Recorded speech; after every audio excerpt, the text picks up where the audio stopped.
Today we are going to learn how to do a little circle weaving. So to begin, you will just need some kind of thick cardboard circle. These were the kind that comes on the back of a pizza, and I have gone around and I have cut 9 little V shapes around the edges, and they're spaced out pretty evenly. It's important to have an odd number of notches around your circle so that way your weaving continues properly. If you have an even number, then it's going to constantly skip one all the time, which you can still kind of make work, but I think it looks best if you have the odd number. So the first thing we need to do is load our circle loom right here. So I've got a little yarn working here on the side, and I'm going to start on the back, and I'm going to just hold my yarn. I'm going to go past halfway and hold it on the back. And then I'm going to start wrapping it from one side all the way to the other. Now I like to count off the notches and write on the board for my students which one goes to which notch. So we're going to say that this one is notch number 1. Here's 2, 3, 4, 5, 6. And I want you to go from 1 to 6. All right, so if you're thinking of it, we're kind of working in clockwise order, and we are going to just go to every next one. It'll make sense here in a second. So we go from 1 to 6. I wrap it all the way around the back. And now I come to notch number 2. And I'm going to take it to notch number 7. Notch number 3 goes to 8. Notch number 4 goes to 9. And notch number 5 is going to tie to the center. Now go ahead and look at that. It doesn't look perfect right now, but that's all right because we are about to take care of that. Go ahead and snippity-doo-dah right there. Okay, so I'm going to take this one that was at notch number 5, and I'm going to just gather all that up and tuck my string underneath, and I'm going to just gently pull it to the center so that way it's nice and even. Mine that was on the back was a little loose, so okay, and I'm going to tie it back to itself. So I lift up that string and I just loop it through, kind of like if you were tying your shoelaces, that very first step. And at this point, if you need to give it a little tug one way or the other to center it up, you can. And I'll pull that nice and tight. And I like to go ahead and do it one more time so it's nice and sturdy. And go ahead and leave a tail there on the front side. On the back, we're going to do the same thing. This one that's loose, we're going to gather those up. So if you didn't quite catch what to do the first time, I'm doing it again here. Tuck it underneath. Tug it whichever direction you need to center it up. Tie it back around to itself. And honestly, if you're working with young kids, this might be something you want to preload for them, but the older ones can usually get it figured out. Alrighty, so now we are ready to weave. And this little tail right here, I'm going to go ahead and just start weaving with it. Sometimes it'll be long, sometimes it'll be short. But all you need to keep in mind for weaving is the pattern over, under, over, under, over, under. And we are going to all weave in a clockwise direction, so that way we remember which way we're going and we do it the same way every time. So this little tail right here is already tied, and I'm going to work from the end of it. And I'm going to take that little tail and I'm going to jump over this guy, and I'm going to pick up the next one, and I'm going to go under him. I'm going to go over this one, pick this one up and go under, over, pick that one up to go under, and over. Now you can see I've circled around one time, and I'm going to just gently tug my string so that way all the strings touch each other. I'm not yanking and pulling so tight that these things are popping out and tearing my cardboard or anything like that. I'm being very careful. Okay, so here's where I left off. I'm over this string.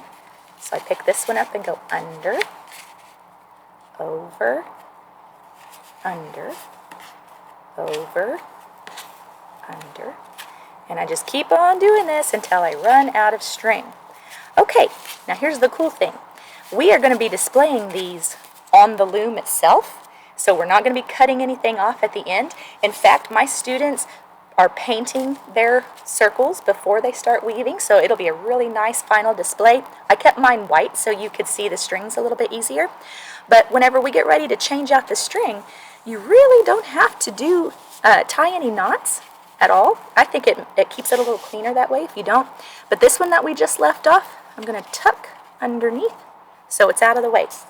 Now I'm going to go ahead and gather a new string. I want to show you my string system here. I've got this old caddy, and I've got a few balls of yarn in there, and I just feed them through the edge. You can do the same thing with a laundry basket or like a milk crate, but it makes it really easy for the students to just come up and pull their string. We try to do 1 arm's length every time we get string. Go ahead and give it a snip, and then leave this long for the next person. That way they can just come right up and get theirs. It cuts down on a lot of tangles, makes it a lot easier. Okay, so to put our new string in place, that's where we left off, and I tucked it right underneath. Okay, so I'm going to, so let's see, that was under, that was over, this was under, and that's where I left off. Okay, so I'm just going to kind of come to the next one, and I'm going to take that little string and just tuck it underneath as well to keep it out of the way.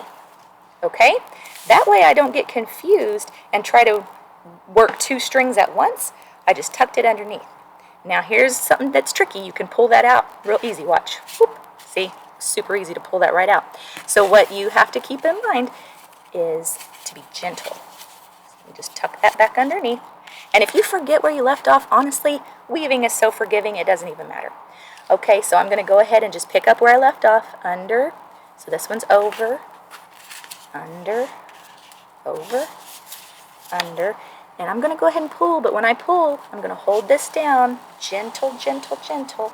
You could even have a friend hold it for you if you need to, until it's touching right there. All right, now I can continue weaving. So this one's over. This one's under. Over. Under. Over. Under. I just keep going. And when I pull my string, it does help to hold the center in place. Gentle, gentle, gentle. Okay, I'm going to show you what this looks like whenever you really get a feel for it and you start going. Sometimes I like to take my thread and loop it. I think it's just a little easier to grab hold of. That way it doesn't fray as bad. So if you want to do that, you can. All right, you can see right here, I was under.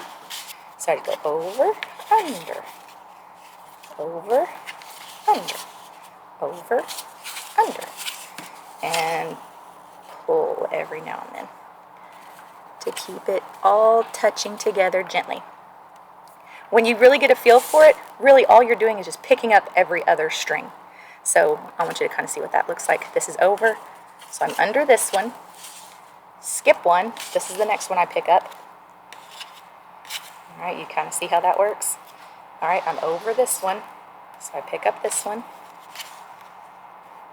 So I skip that one because it's an over.